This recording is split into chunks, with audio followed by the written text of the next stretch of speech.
Hai sobat dengerin film, kali ini kita akan menceritakan alur film berjudul Special 26. Sri Kumar yang memerankan sebagai otak dalam penipuan terbesar di India ini berperan sebagai Ajay dan uniknya dia merampas uang haram itu dari para menteri yang korup. Dan setelah 13 penipuan dia jalankan, dia akan merencanakan penipuan terbesar di dalam karirnya dan akan berhenti setelahnya. Akankah Ajay dan kelompoknya berhasil melakukannya? Mari simak baik-baik alur cerita filmnya, hanya didengerin film. Oh iya, sebelum kita lanjut, jangan lupa diklik like, share, dan subscribe-nya ya sobat. Di awal film kita diperlihatkan, seorang anggota intelijen sudah menghubungi antar polisi untuk membantu mereka melakukan sebuah penggerebekan rumah seorang menteri yang diduga melakukan korupsi dan mereka pun berangkat ke rumah menteri tersebut. Sesampainya di rumah menteri tanpa banyak bacot dan pandang bulu. Mereka pun menggeledah rumah itu, akhirnya mereka mendapatkan bukti uang tunai dengan jumlah yang sangat banyak disimpan di tempat-tempat yang tak terduga seperti di bawah patung dewa. Di balik lemari, di atas loteng, dan di bawah jok sebuah mobil antik, mereka pun menyita semua uang itu dan membuat surat penggeledahan yang akan ditandatangani menteri tersebut. Namun di saat pemimpin CBI meminta tanda tangan, menteri-menteri itu ngajaknya untuk berdamai dengan cara menyewa pemimpin, yaitu dengan uang sejumlah 2 lak. Namun tanpa diduga, bukannya ia menerima uang 2 lak dari menteri tersebut, ia malah memberikan 2 tamparan ke pipi menteri itu. Ia berkata bahwa kejujuran tidak akan dapat dibeli dengan uang. Ia berkata bahwa ia akan menangkap seluruh anggota dewan yang lain yang melakukan korupsi dan menghajar mereka. Mendengar ini, menteri itu pun terdiam dan tidak bisa berbuat apa-apa lagi. Pemimpin CBI itu menyuruh anggota polisi yang ikut dalam penggerebekan itu untuk menunggu mereka di rumah menteri itu.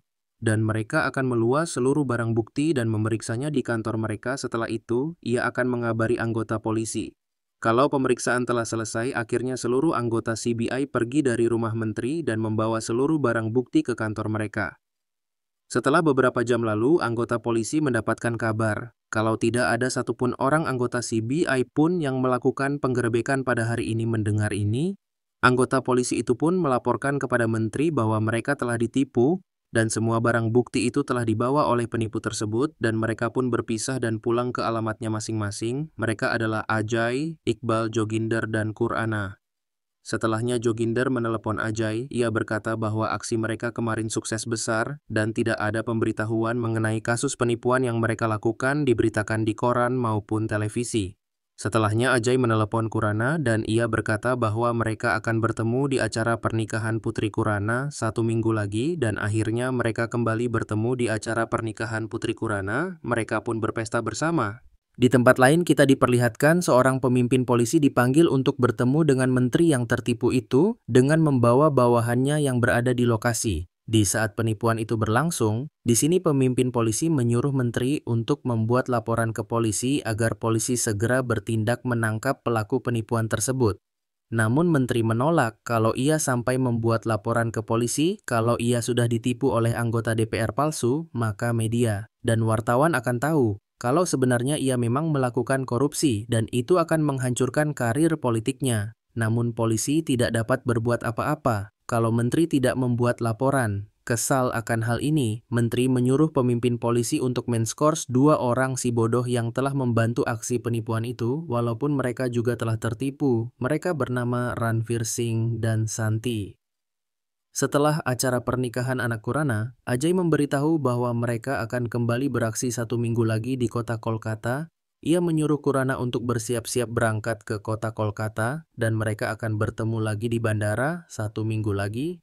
Di tempat lain kita diperlihatkan anggota CBI yang asli sedang melakukan penangkapan seorang terduga pelaku penipuan dan kejar-kejaran pun terjadi. Akhirnya pelaku penipuan itu berhasil ditangkap oleh seorang anggota CBI yang bernama Wasim. Setelah kejadian ini, Wasim dipanggil atasannya untuk melakukan penyelidikan mengenai kasus penipuan yang menimpa menteri 1 minggu yang lalu. Ia berkata bahwa kasus serupa telah terjadi sebanyak 13 kali di dalam 2 tahun terakhir, namun polisi tidak dapat berbuat apa-apa karena tidak ada satu orang pun yang melaporkan kejadian ini karena kasus penipuan ini selalu mengincar para koruptor, makanya tidak ada yang membuat laporan ke polisi karena korban takut tindakan korupsinya tersebar ke media dan menghancurkan karir mereka. Pemimpin ini menyuruh bekerja sama dengan Ranveer Singh. Karena Ranveer Singh pernah bertemu dengan penipu ini dan pernah melihat wajah mereka, di sini Ranveer Singh mengatakan bahwa di saat kejadian, ia ditelepon oleh anggota CBI dan memintanya untuk membuat 3 orang petugas laki-laki dan seorang petugas perempuan untuk menemani mereka melakukan penggerebekan di rumah menteri. Dia berkata bahwa penipuan itu ada 4 orang. Setelah mendengar ini, Wasim datang ke rumah menteri untuk mencari petunjuk di sana. Namun ia tidak mendapatkan petunjuk apa-apa di sana. 1 minggu pun berlalu. Ajay, Iqbal, Jovinder, dan Khurana kembali bertemu di kota Kolkata.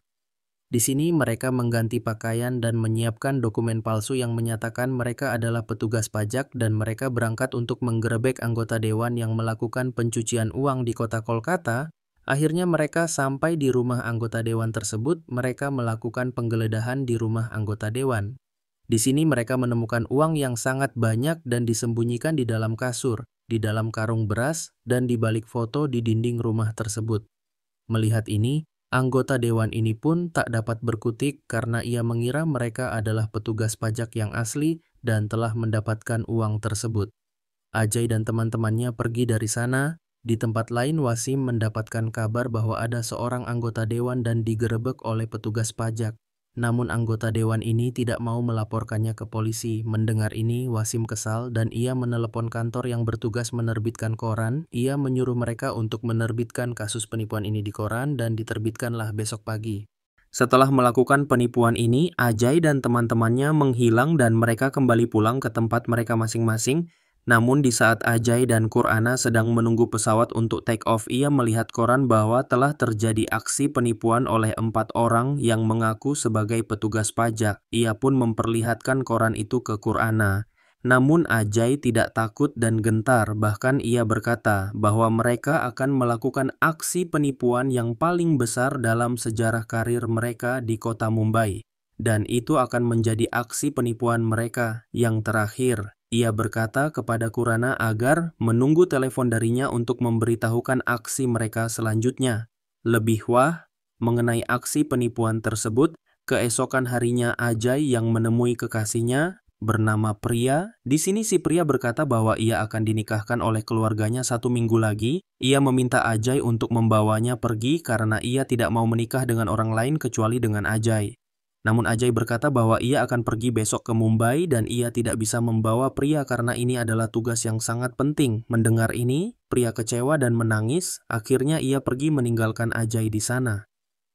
Di tempat lain, Khurana didatangi oleh seorang petugas telepon. Ia berkata bahwa telepon di rumah Khurana sedang bermasalah. Ia harus segera memeriksanya dan memperbaiki telepon tersebut. Akhirnya Khurana menyuruhnya masuk dan memeriksa telepon miliknya. Namun di sini petugas itu memasukkan alat penyadap di dalam telepon milik Khurana. Ternyata polisi sudah mengetahui identitas Khurana dan menyadap percakapan Khurana melalui telepon. Keesokan harinya Ajay berangkat menuju Mumbai dan menginap di sebuah hotel di sana. Ia menelpon Khurana dan memberitahukan agar besok mereka harus berangkat ke Mumbai dan mereka akan bertemu di Bandara Mumbai. Pembicaraan ini berhasil disadap oleh polisi dan memberitahukannya ke Wasim bahwa besok mereka akan bertemu di Bandara Mumbai. Wasim menyuruh anak buahnya yang ada di Mumbai untuk memata-matai Ajay dan teman-temannya. Akhirnya, Wasim berangkat bersama Ranveer Singh ke Mumbai. Keesokan harinya akhirnya Ajay dan teman-temannya bertemu di Bandara Mumbai. Namun tanpa mereka sadari mereka sedang dimata-matai oleh polisi. Ajay pun membuat teman-temannya untuk menginap di hotel yang telah ia pesan sebelumnya. Di tempat lain, Wasim sudah sampai di Mumbai, dan ia membentuk tim untuk menangkap Ajay dan teman-temannya. Di sini bawahan Wasim berkata bahwa Ajay dan teman-temannya menginap di sebuah hotel yang bernama Hotel Newcastle, dan Ajay telah menyuruh kantor berita untuk menerbitkan koran yang berisi pencarian 50 orang pria dan wanita untuk menjalani tes wawancara penerimaan anggota baru CBI di Hotel Newcastle. Besok pagi, Dalam hotel, Ajay menjelaskan kepada teman-temannya bahwa mereka akan melakukan aksi penipuan terbesar dalam sejarah karir mereka. Mereka akan menggerebek gedung opera. Di dalam gedung itu terdapat banyak perhiasan dan berlian yang dipamerkan. Untuk itu mereka membutuhkan 50 orang untuk membantu rencana ini. Dan ia sudah menerbitkan pencarian 50 anggota baru CBI di koran Mumbai, dan koran akan diedarkan besok pagi. Mendengar ini mereka senang, bukan main, karena ini adalah operasi yang sangat besar dan ini akan menjadi operasi terakhir mereka keesokan harinya. Para pencari kerja melihat berita pencarian 50 anggota baru CBI dan mulai diterbitkan. Dan wawancara akan diadakan pada siang ini. Akhirnya pada siang harinya para pelamar kerja berdatangan, baik pria maupun wanita, untuk melakukan tes wawancara ini. Namun tanpa sepengetahuan Ajay dan teman-temannya, Wasim telah menyuruh 11 orang bawahannya untuk mengikuti tes wawancara ini. Dan pada siang harinya wawancara pun dimulai. Akhirnya dari sekian banyak peserta terpilih 26 orang yang lolos tes wawancara ini. 2 di antaranya adalah bawahan yang disuruh Wasim untuk mengikuti wawancara tersebut.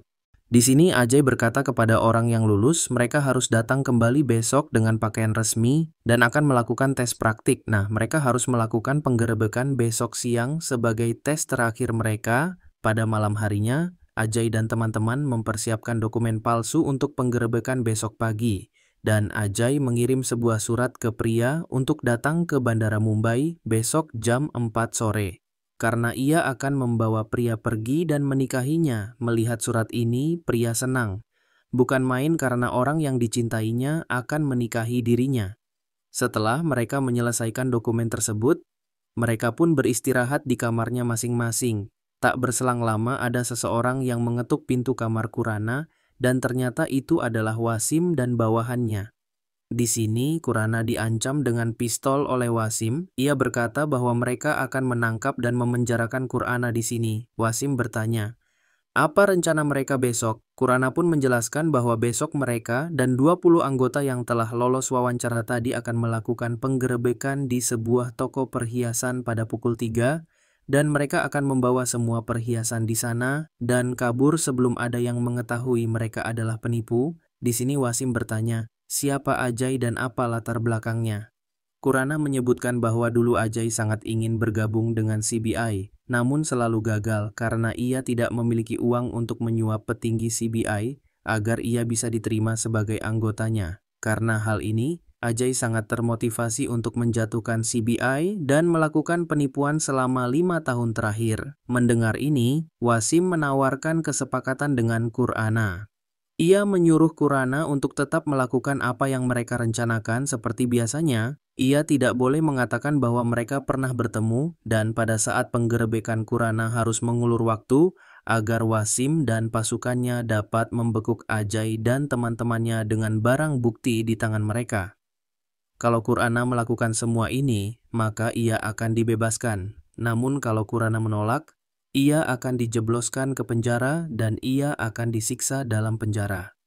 Akhirnya Khurana dan Wasim beserta bawahannya pergi dari sana. Keesokan harinya Wasim dan bawahannya mendatangi toko perhiasan yang telah disebutkan Khurana. Sebelumnya ia memanggil pemilik toko itu dan berkata bahwa tokonya akan dijarah oleh 30 orang yang menyamar sebagai anggota CBI. Pada pukul 3. Dia menyuruh pemilik toko untuk memindahkan semua perhiasan yang ada di toko tersebut ke rumah pemilik toko itu, dan di sana akan dikawal oleh bawahan Wasim, dan semua perhiasannya akan diganti dengan perhiasan palsu dan dipasang dengan pelacak. Wasim beserta pasukannya akan menunggu di luar untuk mengawasi mereka, karena polisi tidak bisa menangkap Ajay dan teman-temannya tanpa adanya barang bukti. Wasim berencana menangkap mereka sewaktu penggerebekan terjadi, karena mereka akan mendapatkan barang bukti yang akan menyeret Ajay dan teman-temannya ke penjara. Akhirnya pemilik menuruti semua yang dikatakan oleh Wasim. Di tempat lain Ajay dan teman-temannya sedang memberikan arahan kepada 26 orang yang telah lulus wawancara mengenai tugas-tugas mereka nanti di saat penggerebekan berlangsung. Setelah itu mereka bersiap menaiki bus dan menuju ke lokasi toko perhiasan itu. Akhirnya semua peserta yang lolos tes wawancara menaiki bus untuk melakukan tes terakhir mereka, dan mereka ditemani oleh Khurana, sedangkan Ajay, Iqbal dan juga Finder tidak mau naik bus tersebut. Dari atas gedung si Wasim sedang memperhatikan bus tersebut, Dan datanglah telepon Wasim dan bos akan sampai dalam waktu 30 menit lagi. Mendengar ini, Wasim pun mempersiapkan timnya, baik di dalam toko perhiasan maupun di luar toko. Di pertengahan jalan, Kurana memperhatikan Bas di depan kantor polisi. Dia mengatakan agar peserta dan Bas berangkat terlebih dahulu ke toko perhiasan itu, dan ia menyuruh jangan ada yang turun sebelum dia datang. Sedangkan ia akan mengambil berkas di kantor polisi terlebih dahulu. Bas pun berangkat ke lokasi toko perhiasan tersebut tanpa ditemani oleh Kurana. Namun ternyata Kurana telah membohongi ke-26 peserta itu. Ia tidak mengambil berkas di kantor polisi, dan tiba-tiba sebuah mobil polisi datang menjemputnya. Ternyata itu adalah Ranveer Singh dan Santi. Ternyata selama ini Ranveer Singh dan Santi adalah komplotan Ajay dan kawan-kawannya. Mereka pun berangkat dan bergabung dengan Ajay dan lainnya. Mereka mengganti pakaian mereka dan mendatangi rumah pemilik toko perhiasan tersebut. Tempat di mana perhiasan yang ada di toko dipindahkan ke rumah pemilik toko itu dan dijaga ketat oleh anggota kepolisian. Di sini Ajay yang melakukan penggerebekan, dan ia berkata bahwa mereka adalah anggota CBI. Mendengar ini tidak ada satu orang pun yang melawan. Mereka memutuskan semua alat komunikasi dan menyita semua perhiasan yang ada di sana dan tak ada yang tersisa. Setelah menyita semua perhiasan di sana, mereka pun membawanya ke sebuah tempat persembunyian mereka yang sebenarnya. Di sini mereka membagi semua hasil rampasan mereka, dan seperti biasa mereka menghilangkan barang bukti dan pergi ke tempat masing-masing sebelum ada yang curiga kalau mereka adalah penipu.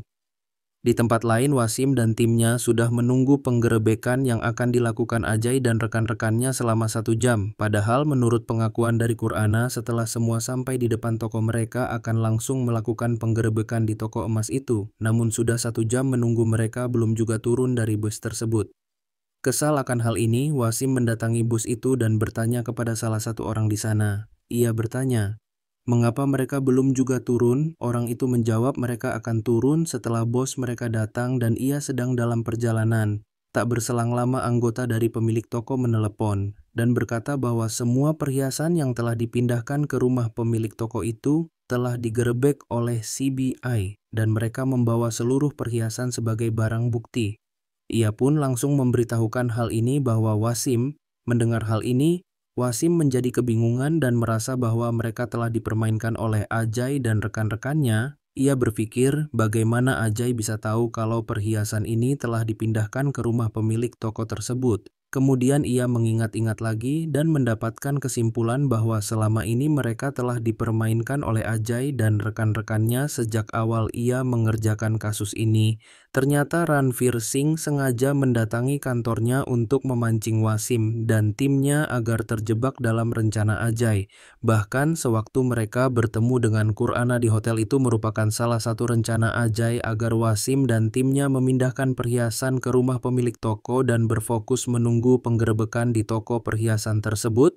Sungguh rencana yang sangat indah dan membuat Wasim menjadi setengah gila mengenai kebenaran dari rencana Ajay. Di tempat lain, kita diperlihatkan pria sedang menunggu Ajay di Bandara Mumbai, karena Ajay sehari sebelumnya sudah mengirim pria surat dan menyuruh ia menunggu di Bandara Mumbai pada pukul 4 agar mereka bisa pergi bersama dan pria menikah dengan Ajay. Namun karena terlalu lama menunggu, pria memutuskan untuk pergi dari sana dan menganggap Ajay telah berbohong kepadanya. Namun di saat pria menoleh ke belakang, ia melihat Ajay dan ia langsung menghampiri Ajay dan memeluknya. Dan akhirnya mereka menikah dan hidup bahagia. Berselang beberapa minggu kemudian, Wasim mendapatkan surat dari seseorang dan ternyata itu adalah surat dari Ajay. Di sini Ajay berkata bahwa ia sangat berterima kasih kepada Wasim karena tanpa bantuan dari Wasim rencana mereka akan gagal total. Ia pun mengirim uang sejumlah 100.000 sebagai tanda terima kasih. Membaca hal ini, Wasim menjadi emosi karena harga dirinya sebagai polisi terbaik di Mumbai telah diinjak-injak oleh Ajay dan rekan-rekannya. Ia berjanji akan menangkap Ajay walaupun itu membutuhkan waktu seumur hidupnya. Dan film pun berakhir. Keren parah sih ini film, banyak hal yang kita rasa tidak mungkin terjadi dan anggota Ajay akan gagal di misi terakhir. Ternyata seperti biasa, film India akan sangat epik menyusun penyelesaian filmnya. Bagi kalian yang suka dengan alur cerita film ini, jangan lupa subscribe-nya ya. Dan kalian juga bisa kasih saran ke Mimin untuk next tayangan selanjutnya. Terima kasih dan sehat selalu ya para sobat dengerin film. And see you.